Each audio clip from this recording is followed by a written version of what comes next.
These are all of the hero changes for Season 8 in Overwatch 2. Let's break this down, but not as good as Doomfist is breaking that down. That was a terrible joke, but we're going to go for it. So, the first thing is, there is a change to maximum ultimate charge preserved on hero swap. It is reduced from 25 to 15%. So, if I swap my hero now, let's say I come out on a Ramattra, notice I've only now got 15 ultimate charge.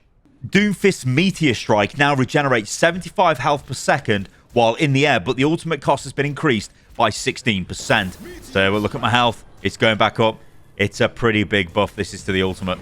Junker Queen sees the spread on her primary fire reduced by 8%. However, before we get stuck into the rest of the video, guys, check out today's video sponsor. Today's video is sponsored by Hawked. And let me tell you about this game, guys, because I played the closed beta of this, and it's actually pretty good. I know this is a sponsored segment, but honestly, take my word for it. Hawked is a free online PvPvE extraction shooter that drops you onto Exile, a mysterious island where monsters covet the powerful relics of a lost civilization. Become a renegade and team up with other players to explore this new world as you battle monstrous disciples, outwit other players, and escape with a bounty of ancient treasures. You can fight dirty, outfox and outgun rival renegades and disciples in a race to the top spot. Beat them all to the punch by locating glyphs, unlock the vault, and extracting valuable artifacts. You can also solve puzzles, dodge deadly traps, and hone your treasure hunting skills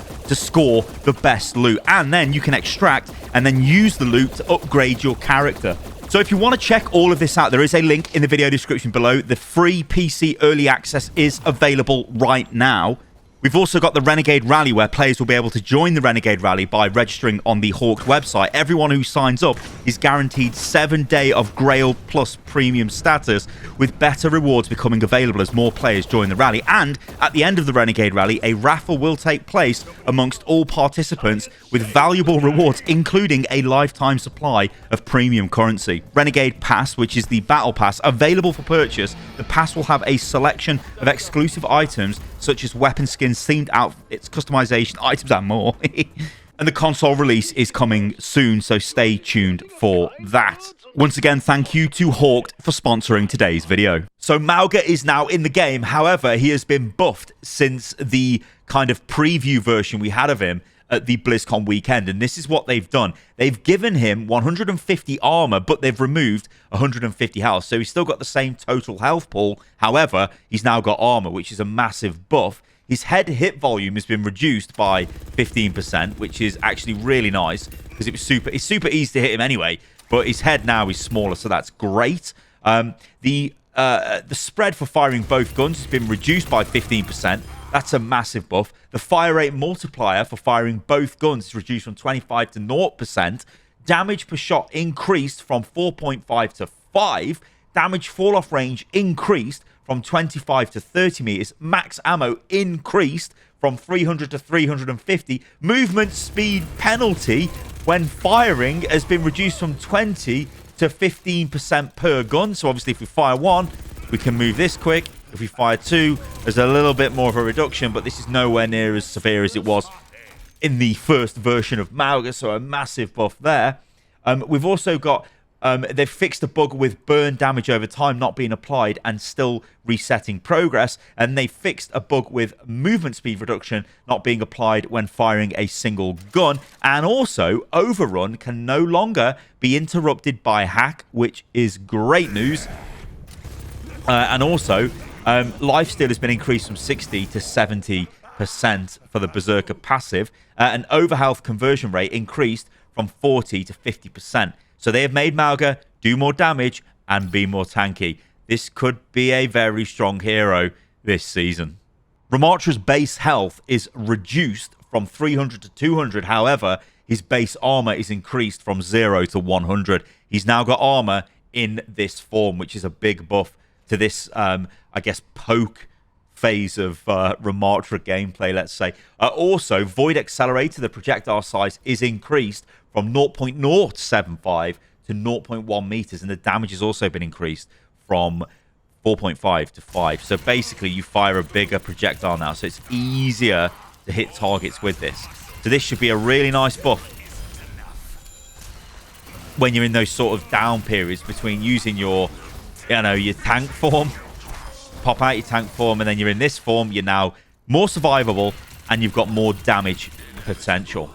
Sigma's experimental barrier, the regeneration rate has been reduced from 100 to 85 health per second. Winston's Tesla cannon damage now totally ignores armor. This is a huge buff for Winston. I cannot underestimate how powerful this is. He just ignores armor completely now. Mei's endothermic blaster, the maximum ammo has been reduced from 150 to 120. So this means less primary fire and less alternate fire. So less sort of effective DPS for Mei, but I still think Mei's going to be strong.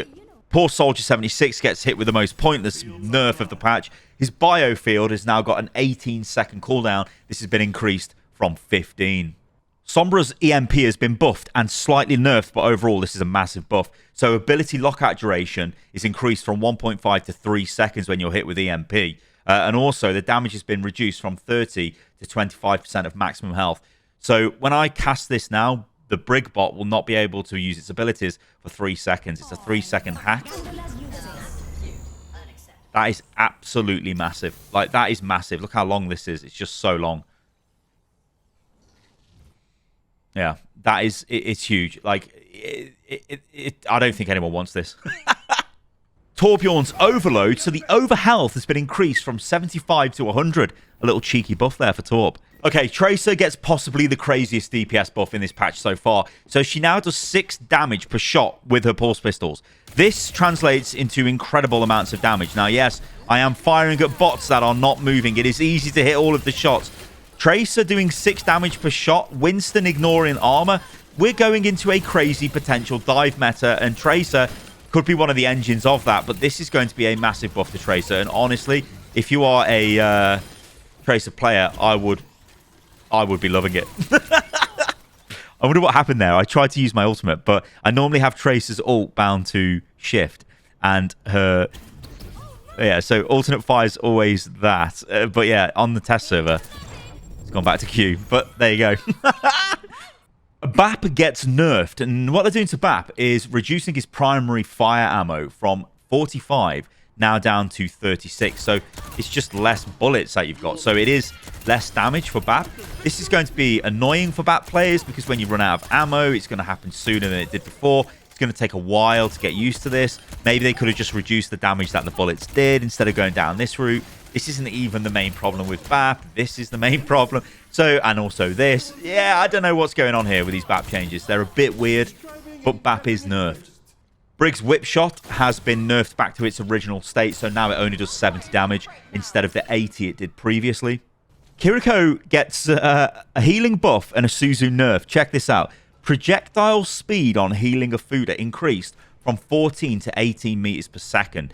This means your heal travels faster, so you can hit targets faster with this at range. This is a pretty nice healing buff for Kiriko. Now, Protection Suzu invulnerability duration is reduced from 0.85 seconds to 0.65 seconds, and the healing explosion has been increased from 40 to 80 health to offset that, so becoming more of a heal ability. But remember, this still does prevent you from taking damage and removes all negative effects.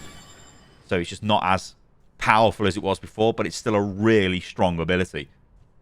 So there we go, everybody. Those are the current balance changes for Season 8 of Overwatch 2. Some interesting stuff. A lot of discussions around power creep and sort of the balanced direction of the game being a bit muddled at the moment and what are Blizzard trying to achieve. And at the end of the day, does it really matter what Blizzard are trying to achieve? Because if they keep updating the game, if they keep changing... I never realized there was a box here. But if they keep changing...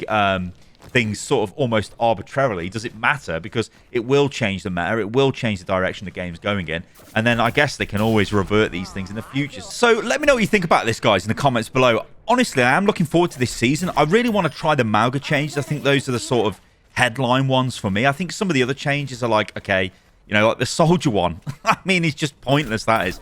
But, like, yeah, I want to see how Mauga fits into the meta. I want to see how this new Sombra works. I want to see how powerful Tracer is. So I think there's actually quite a lot to be getting on with this patch so far. But, yeah, let me know what you think about all of this in the comments below, guys. And specifically tell me what you're looking forward to in terms of buffs and even nerfs, I guess. Yeah. All right, guys, I'll catch you lovely lot on the next video. See you soon. Let the kitsune guide you. I'm on fire. That's the spot. Yep.